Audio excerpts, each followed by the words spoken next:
Hey everybody, this is Larry. This is day 27 of the Leetcode Day Challenge. Hit the like button, hit the subscribe button, join me on Discord.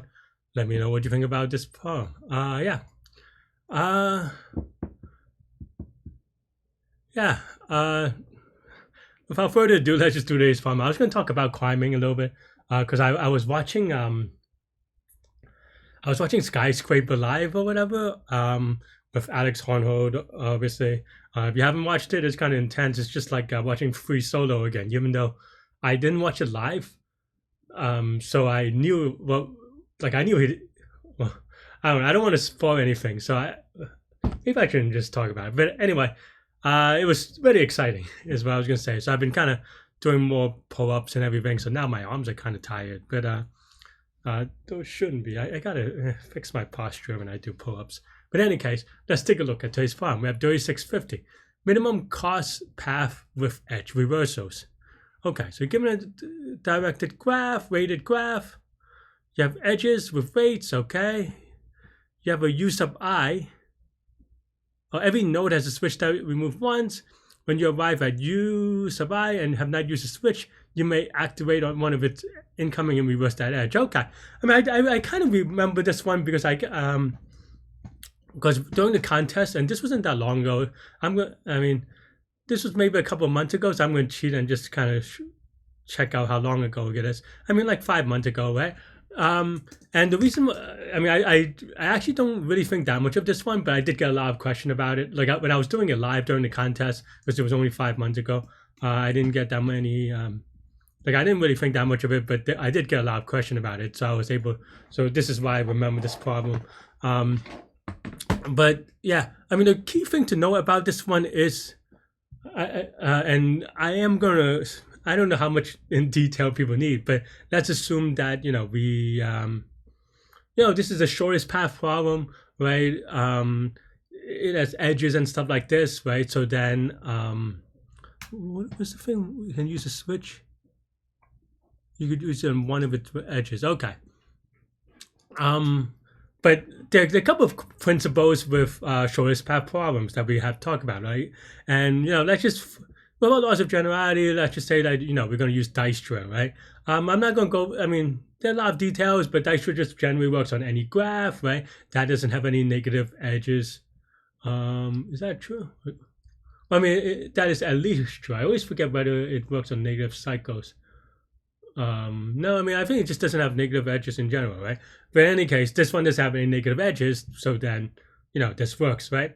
So that's one thing with Dijkstra, right, is that Dijkstra is built on greedy, right? And in fact, it probably should be one of those things that you just learn as part of greedy solving. I mean, you may have, I think a lot of people also learn greedy algorithms with minimum spanning tree, but I also haven't been in school for like many years, so I don't know how it's taught these days, to be honest.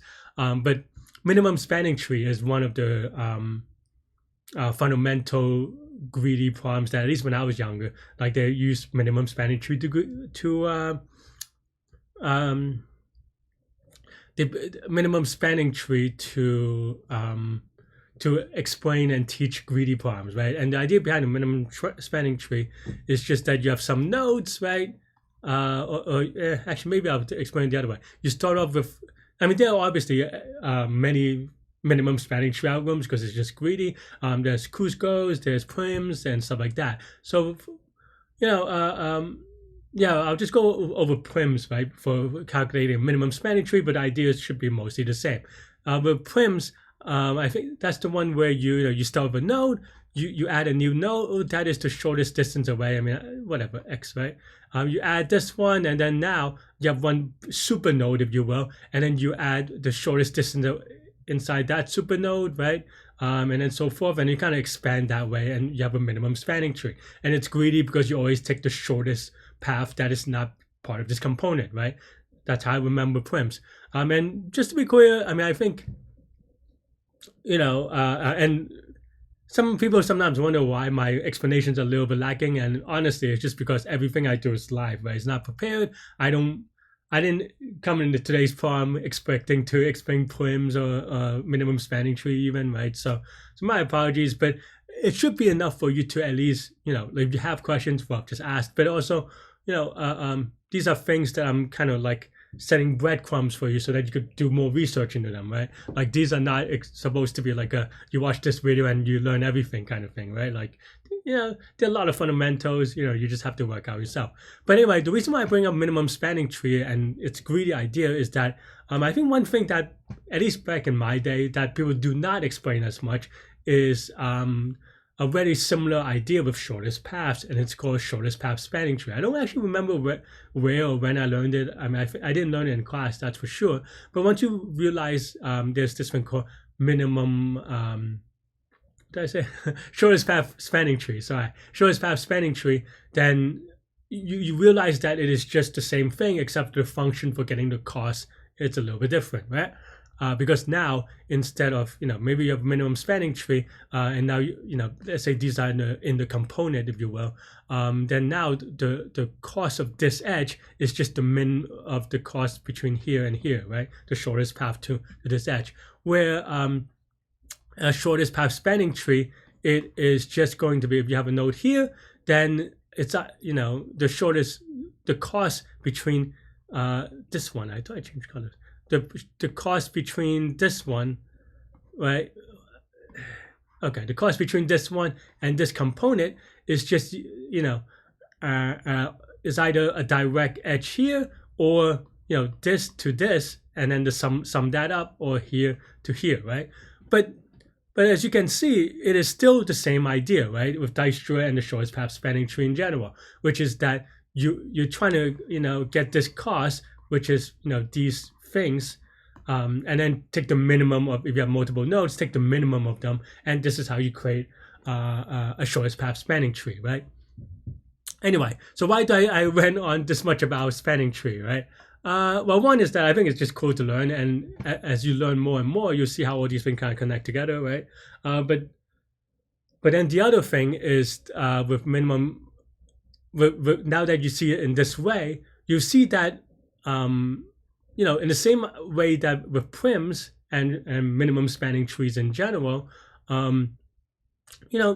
once you add a node, it is in there, right? And in the same way, I guess I could just draw the same thing with shortest path spanning tree. It's just that the cost is different. It's that once you kind of add this, and then you add this, then these. Oh, I guess technically the last one would be to right. Once you add everything in the quote unquote the shortest path component, if you want to call it that. I mean, in more technical terms, this is. You can say that these nodes are relaxed, right? Which is, what happens after the relaxation step or whatever, right? My vocabulary may be a little bit off. It's been a while, but right. And what that also means is that the thing that kind of ties back to this problem and why I'm going spending quite a little bit of time on it is that once you add a node, it's in the component, right? And what that means is that. And this is where also I kind of said something about negative edge and negative cycles, and it has to be doesn't have to be true, or it has to be true that there are no negative edges or something. I don't know. Wording is a little bit awkward, but you know what I mean, right? Is that you never go back to the same node again, right? That means that you never add this node again, right? You never add this node again, right? Because they're already in the component. There's another way to say it, of course. I mean, that's one way to say it. But that is just another way to say the other thing, which is that if you add these edges as a shortest path spanning tree, you will never go back to the same node to find the shortest path, right? Because there are no negative edges, there are no negative cycles, so you will never go back to the same node more than once. And the thing that ties this together, right, is that for this one, you have a node, and you have some edges going out. This is directed actually, right? So you have some edges going out and going in, right? And then the idea here is that you can take some of these edges, I guess only the one going in. You can take some of these edges and then switch them backwards, but only one of them. And this is why the only one of them part doesn't matter, right? Because if this is inside this component, say, right? Then that means that once we go out, we will never go back in. So that means that by definition of all these things, we will not if you care about the shortest path things and there's no negative cycles and negative edges, then you cannot go back in, right? So that means that there's no situation in which you are here, you reverse this edge, and then somehow, I don't know, somehow some other edges, and then you go back here, and then now you reverse this edge. This will never happen because of all the things that we talked about and built upon. So that's kind of the key idea for this one. And these are things that once you kind of, I don't know, if you just expose yourself to enough things, these are things that you realize, and maybe it's in the back of your mind, and sometimes you call it like intuition or whatever, and you just haven't really put it together articulately. And for me, honestly, that happens to me a lot, right, for a long time. But yeah, but as a result, right, then now a reverse edge is 2 times W, right, as in the problem. But like we said, if it is the shortest path, it doesn't matter, right? It doesn't matter what the rate is. If it's the shortest path, we'll use it. If it's not, then it doesn't matter what the rate is again, right? It just, So that's basically the core idea behind this one. And once you kind of understand that, then it just becomes a regular Dijkstra's problem, right? And that's it. That's all I have for this one, really. And then now it's just going to be, honestly, not super interesting because it's just once you understand the idea and the proofs, everything is just becomes implementation. And honestly, I think some of the like if you see someone, well, other than using AI and LLMs and cheating and stuff, you could I could imagine someone like top people could do it in like 2 minutes. This problem, once they read it, they have the code pre-written for Dijkstra because it's a very standard algorithm. And even if you haven't pre-written it, the top people have probably written Dijkstra's hundreds, if not thousands, and tens of thousands of times, not even exaggerating, right? So that they get it done very quickly. But that's it. I mean, it is also just a medium for that reason, maybe. But yeah. Oh, there's a rate in here, and not me anymore because I don't know. I just kind of make silly mistakes, right? Wait, it's U2V, right? And then you can also just do, and then U W times 2, and that's it, right? And also in the same thing that we kind of drew, another conclusion you can say is that you'll never traverse back and forth in one edge, right? Because you only use the same edge once, because you'll never be the shortest path going. Like if you make a loop, then it already by definition is a non-zero loop because like we said, there's no negative cycles, and if the I guess you can have a zero loop, but that doesn't make things shorter, right? It'll just make things exactly the same even if you zero. But caveats aside, you'll never get better by going back, right? Because there's no negative edges. So yeah, okay. And then now once we set that up, then where are we starting from again? Oh, from node 0, right? So like don't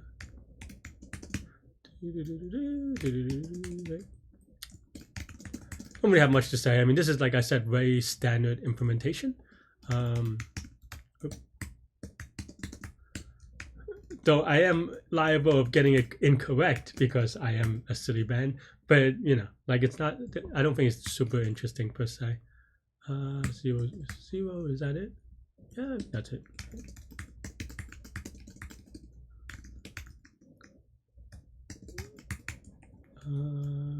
Current node. Oh no, that's not right.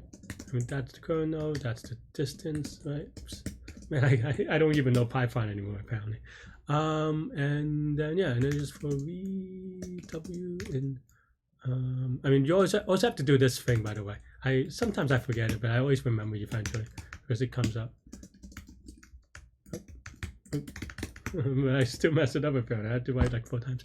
But okay. The reason why we do this is because our heap, we do not. The heap is a lazy heap, right?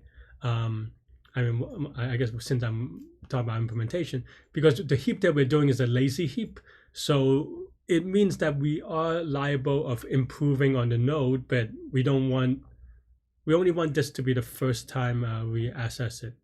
Actually, can edge be 0? I mean, there are some caveats to it, but for this problem, this should be fine.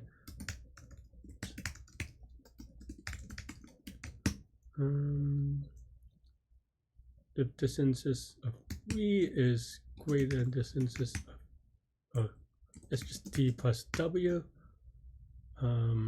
And this w, it's already factored into the w times 2 going the other way, so you don't even have to do anything about it. And again, because we already assumed that you're not going to use this switch more than once, right? So yeah.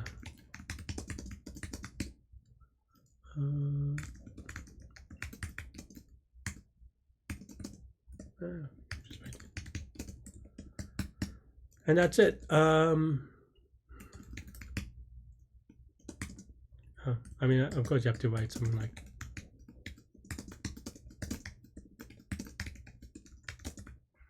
and that should be good. Hopefully I didn't make a silly, missed a silly edge case. But yeah, and of course, like I said, this is Dijkstra, so this is going to have the normal. Is this a full? I didn't even look at the graph that much actually. Yeah, I mean, yeah, this is going to be V log E, right? This is a this. Oh, sorry, is it? No, Y log E, right?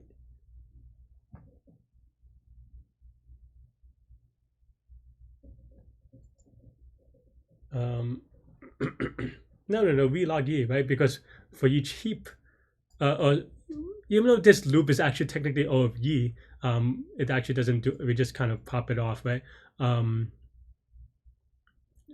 It's actually, but we only relax O of V times, so it's gonna be V log E. Just like regular Dijkstra things. But that's it. That's all I have for this one. Let me know what you think. Thanks for watching. Stay good, stay healthy, to good mental health. I'll see y'all later and take care. Bye bye.